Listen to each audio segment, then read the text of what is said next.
மன்னர்களின் பள்ளத்தாக்குங்கிறது டோட்டலா வேற. அது ஒரு மார்க்கெட் கிடையாது. அது ஃபாரோக்களோட புனிதமான கல்லறை, ஒரு ஆன்மீக மையம். அப்படிப்பட்ட ஒரு இடத்துல தமிழ் பெயர்கள் எப்படி வந்துச்சு? அதுதான் இங்க பெரிய ஆச்சரியமே. சரி, இப்பதான் நம்ம கதையோட ரொம்ப முக்கியமான கட்டத்துக்கு வர்றோம். இது கிட்டத்தட்ட ஒரு டிடெக்டிவ் கதை மாதிரி. ஒரு ப்ரொஃபஸரோட கூர்மையான பார்வை பல நூற்றாண்டுகளா மறைஞ்சு கிடந்த ஒரு ரகசியத்தை எப்படி வெளிக்கொண்டு வந்துச்சுன்னு பாப்போம். காட்சி அமைப்பை யோசிச்சு பாருங்க. இது ஏதோ யாருக்கும் தெரியாத ஒரு மறைவான இடம் கிடையாது. இது எகிப்தோட மன்னர்களின் பள்ளத்தாக்கு. ஃபாரோக்களோட கல்லறைகள் இருக்கிற ரொம்ப பிரபலமான இடம். பல நூற்றாண்டுகளா லட்சக்கணக்கான டூரிஸ்ட் வந்து போற இடம். இங்கதான் நம்ம கதை ஆரம்பிக்குது.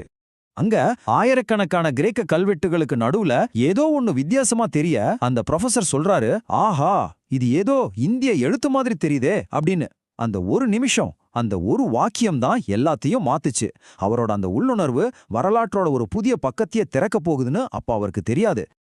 அப்போ அந்த டிடெக்டிவ் வேலை எப்படி நடந்துச்சுன்னு பாப்போமா? முதல்ல அந்த வித்தியாசமான எழுத்து வடிவத்தை நோட் பண்றாரு. அப்புறம் அதுல ஒரு குறிப்பிட்ட எழுத்தை உத்து பார்க்கறாரு. அதுதான் நகரம், அதாவது 2 சுழின்னா.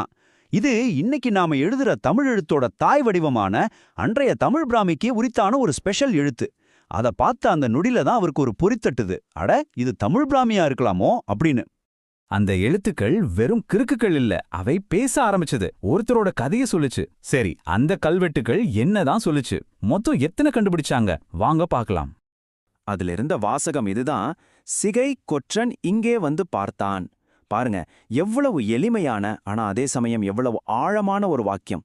ஒரு பேரு, ஒரு செயல், அவ்வளவுதான். ஆனா ஒரு பண்டைய கால பயணியோட குரல் பல 100 வருஷங்களை கடந்து நம்ம காதுல ஒலிக்குது இல்லையா?